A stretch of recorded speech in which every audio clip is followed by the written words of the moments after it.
नमस्कार मैत्रिणींनो, kitchen queen रेसिपीजमध्ये तुम्हा सर्वांचं स्वागत आहे। उन्हाळा सुरू असल्यामुळे रखरखत्या उन्हात थंडावा देण्यासाठी दही किंवा ताक आपण नेहमी घेत असतो।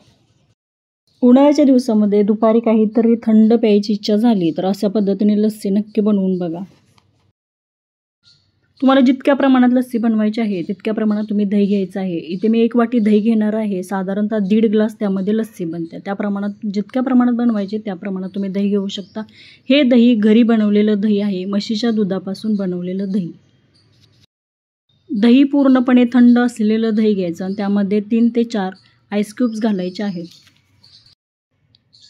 आता आपल्याला हे छान असं फेटून घ्यायचं आहे। तुम्ही मिक्सरमध्ये जर फिरवलं तर ते एवढं व्यवस्थितरित्या होत नाही। तुम्हाला गोड चवीनुसार कसं घ्यायचं आहे त्या प्रमाणात घेऊ शकता। मी 2 चमचे त्यामध्ये साखर घातलेली आहे। साखर तुम्ही कमी अधिक प्रमाणात करू शकता। हे आता रवीच्या साहाय्याने घुसायचं आहे। सुरुवातीला मी यामध्ये दूध किंवा पाणी घातलेलं नाही। काहींना दूध आवडतं ते त्यामध्ये दूध घालू शकतात, परंतु मला दूध आणि दही एकत्र आवडत नाही म्हणून मी त्यामध्ये थोडंसं पाणी घालणार आहे। थोडंसं घुसवून घेतल्यानंतर त्यामध्ये साधारणतः अर्धा कप मी पाणी घातलेलं आहे। पाणी जास्त घालायचं नाही। दूध जरी घालायचं असेल तर एवढ्याच प्रमाणात घालायचं, जास्त घालायचं नाही। थोडंसं पाणी घातल्यानंतर थोडंसं घुसवून घेतलेलं आहे। त्यामध्ये तुम्ही थोडीशी वेलची पूड घाला, म्हणजे चवीला खूप छान लागेल।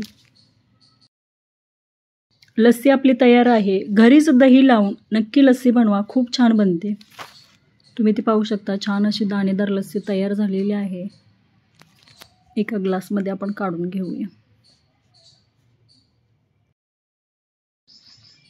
व्हिडिओ आवडला असेल तर नक्की लाईक करा। अशाच नवनवीन रेसिपी पाहण्यासाठी किचन क्वीन रेसिपीज या चॅनलला नक्की सबस्क्राईब करा। उन्हाळ्यात थंडावा देणारी लस्सी नक्की बनवून बघा।